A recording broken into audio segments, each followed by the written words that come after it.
Fala pessoal, tudo bem com vocês? Vamos falar do Campeonato Gaúcho e a estreia da dupla Grenal, que acabou acontecendo com 2 empates, fora de casa, é verdade, mas com os times ainda longe do ideal. Chega mais, eu sou o Chico Garcia, inscreva-se no canal e vamos juntos.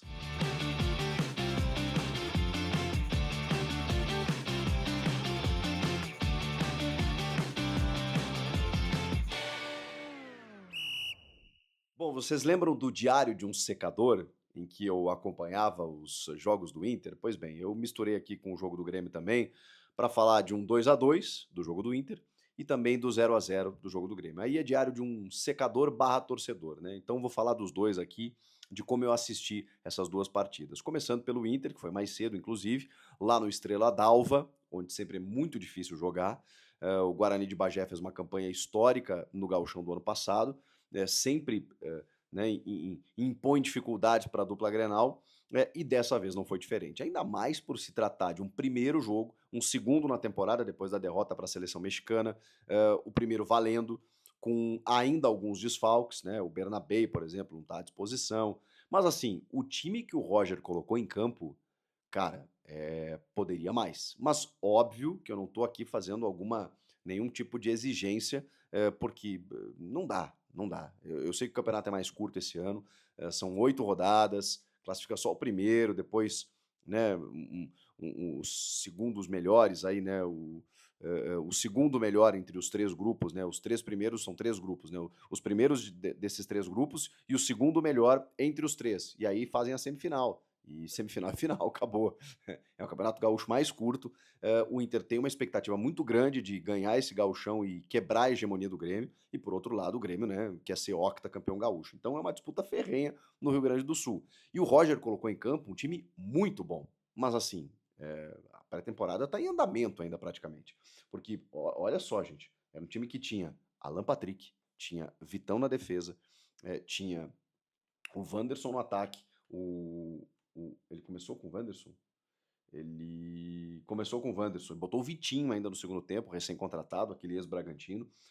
Tinha o Thiago Maia, vamos lá, né? Tinha o Wesley, que foi o principal jogador do Inter no ano passado. Então, assim, o time era bom.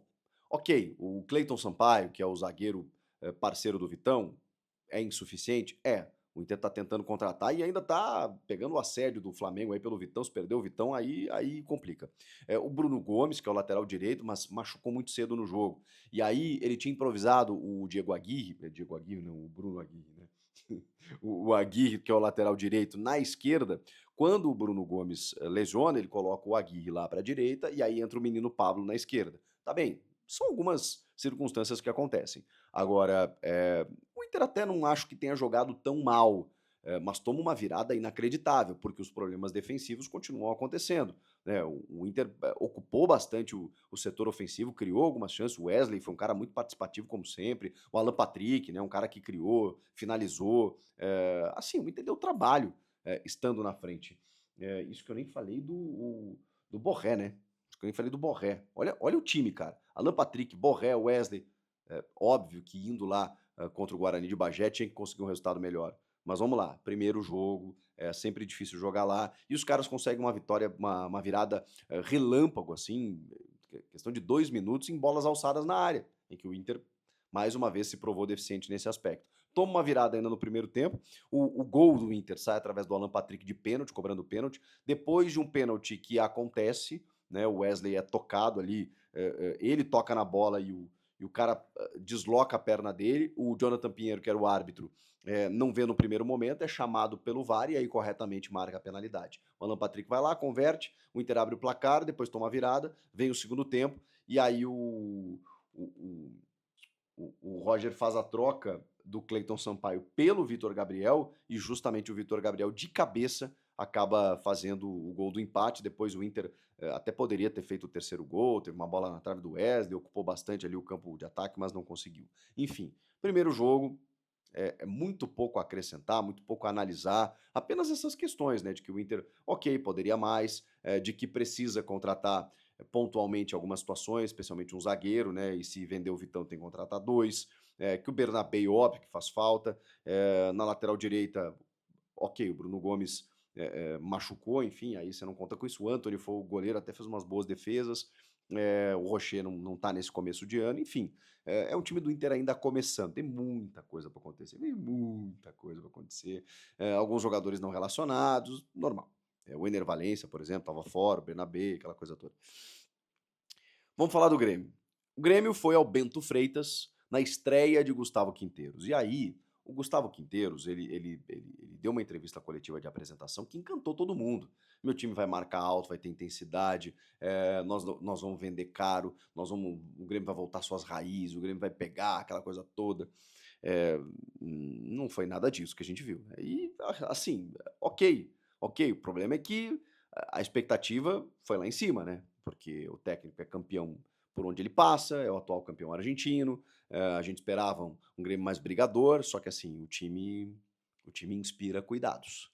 E ele deixou muito claro na entrevista coletiva que o Grêmio está contratando para repor os que saíram. O Grêmio não está nem reforçando. O que é reforçar? É tornar o que você tem melhor. O Grêmio nem começou a fazer isso. O Grêmio só está repondo aquilo que perdeu. E ele citou nominalmente Diego Costa, Soteldo, esses caras que saíram no ano passado. Os laterais, né? O Reinaldo, o Fábio.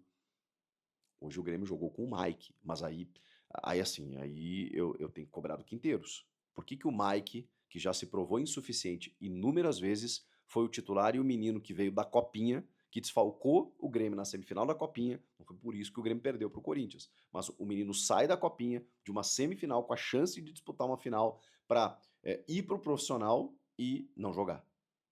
Sendo que, assim, já demonstrou sua qualidade e o Mike já demonstrou a sua insuficiência. Então não faria sentido.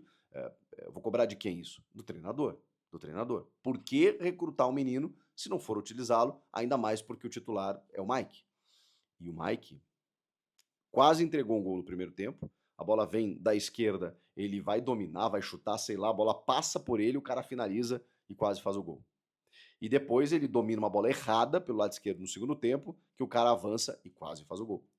Então, assim, ele é ruim, ele é péssimo, ele não tem condições de vestir a camisa do Grêmio. E o Grêmio não se preparou, o Grêmio sabia que não ia ficar com o Reinaldo, ou não sabia, e olha, o Grêmio tinha um Reinaldo. E aí nós estamos entendendo que o Reinaldo era ruim e o Mike era pior. E aí? E aí faz o quê?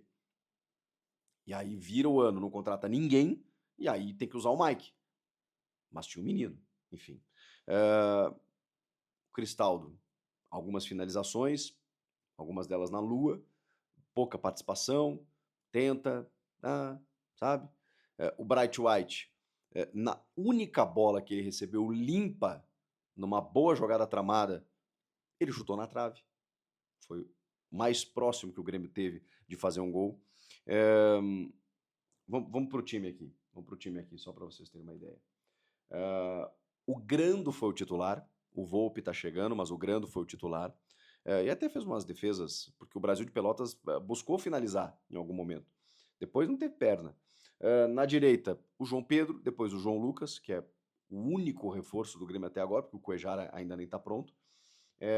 Gemerson e Rodrigo Eli. Aí o Rodrigo Eli toma uma pegada em que o cara vai expulso, inclusive, né?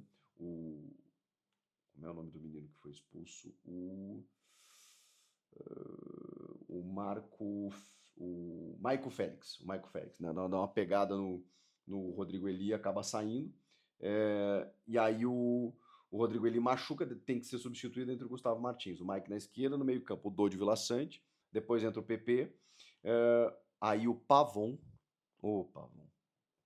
depois o Edenilson, o Cristaldo, o Aravena e o Bright White. No fim entra o Arezo, que até fez uma boa jogada ali, mas o Arezo, né, rodagem pro Arezo. Quero ver mais do Arezo.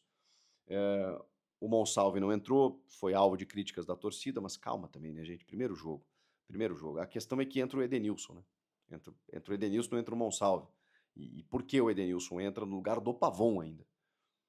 É uma insistência, assim, né? Entra ano, sai ano, muda o treinador e insistem no Edenilson como um ponteiro, um cara aberto pelo lado direito, sendo que o Edenilson se destacou a vida inteira jogando como segundo volante.